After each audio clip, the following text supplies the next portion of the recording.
Halo guys, coba bayangkan. Apa yang bisa Anda beli dengan uang Rp100.000 hari ini? Seporsi makanan enak atau bensin untuk kendaraan Anda seminggu? Sekarang, bayangkan jika dalam beberapa bulan ke depan, uang 100.000 yang sama hanya bernilai setengahnya.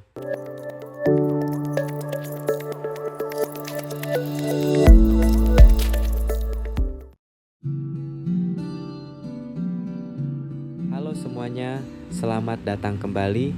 Saat video ini dibuat, sebuah angka psikologis baru saja pecah. Nilai tukar rupiah kita menyentuh angka Rp17.602 per 1 dolar Amerika. Angka tertinggi dan terlemah sepanjang sejarah modern kita. Grup WhatsApp mulai ramai. Berita di televisi penuh dengan prediksi suram. Banyak orang mulai panik, saling menyalahkan dan berpasrah pada keadaan. Tapi di channel ini kita tidak akan melakukan itu. Kita tidak akan menjadi bagian dari kepanikan. Hari ini, mari kita letakkan kepanikan itu di pintu luar. Kita akan berpikir secara kritis, membedah apa yang sebenarnya terjadi di balik angka 17.600 ini secara jujur, dan yang paling penting, bagaimana saya dan Anda bisa menyelamatkan isi dompet kita sebelum terlambat. So, tonton video ini sampai habis, karena langkah yang kita ambil minggu ini akan menentukan nasib finansial kita tahun depan.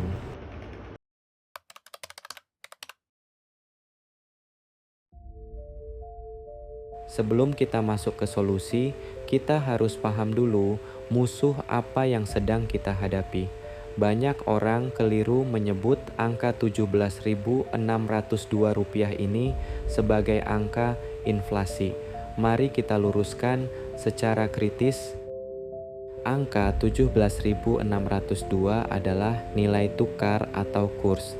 Artinya, daya beli mata uang kita terhadap mata uang global sedang melemah. Nah, pelemahan kurs inilah yang nantinya bisa memicu inflasi, alias kenaikan harga barang secara ugal-ugalan di pasar lokal kita. Pertanyaannya, kenapa rupiah bisa selemas ini? Apakah ekonomi Indonesia seburuk itu? Jawabannya, tidak sesederhana itu. Kalau kita melihat secara helikopter, dunia saat ini sedang mengalami apa yang disebut the perfect storm, badai yang sempurna.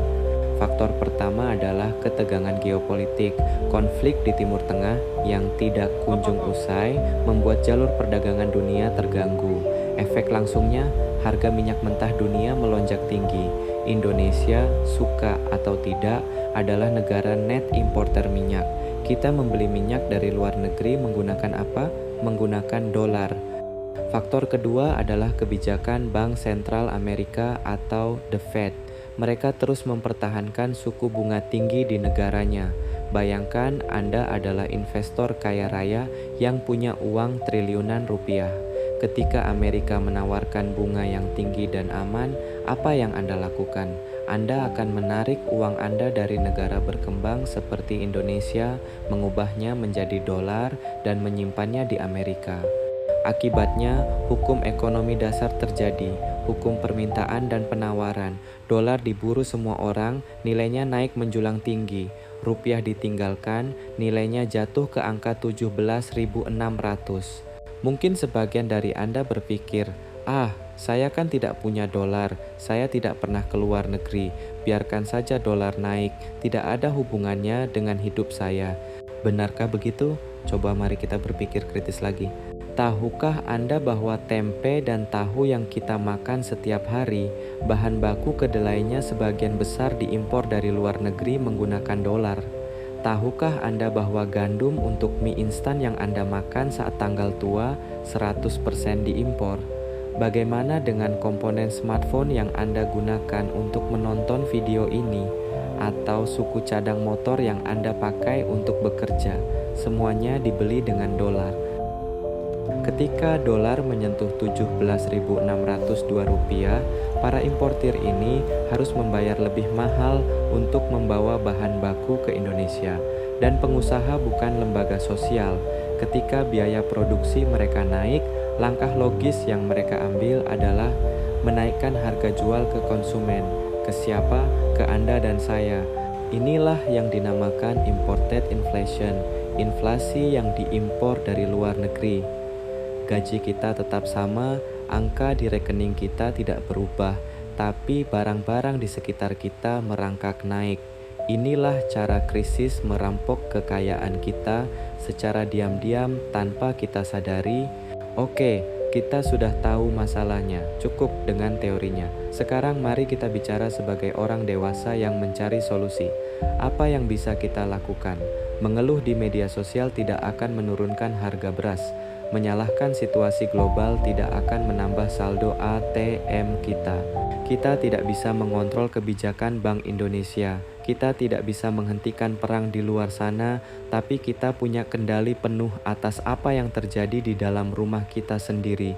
Ini adalah 3 langkah taktis yang saya lakukan dan bisa Anda tiru sekarang juga. Langkah pertama, amankan likuiditas dan alihkan ke aset anti-inflasi. Jika Anda punya tabungan menganggur di bank konvensional dengan bunga hampir 0%, Anda sebenarnya sedang membiarkan uang Anda digerogoti inflasi setiap hari.